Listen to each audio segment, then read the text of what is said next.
আসসালামু আলাইকুম। আপনারা সবাই কেমন আছেন? আশা করি সবাই ভালো আছেন। তো আপনাদের কাছে আমি একটাই অনুরোধ করব যে কেউ কখনো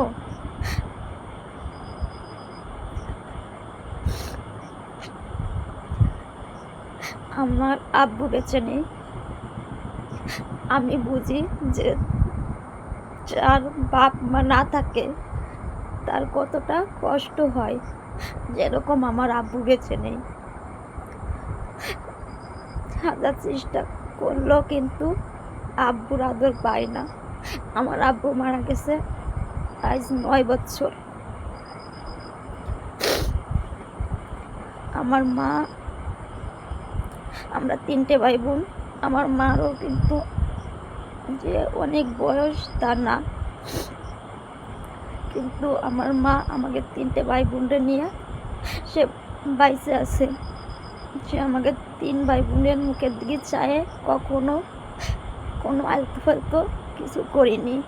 অনেক ভালো আছে, শুধু আমাকে ৩টে ভাই বোনের মুখের দিকে চেয়ে। কিন্তু আপনারা সতর্ক থাকবেন যে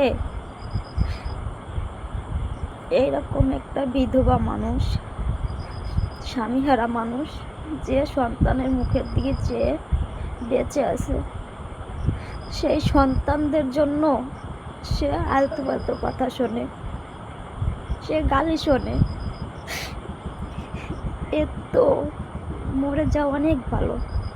আচ্ছা, কেউ কি বোঝে না যে আজ আমার মারে যদি অন্য একজন গালি দেয় তখন আমার কেমন লাগে?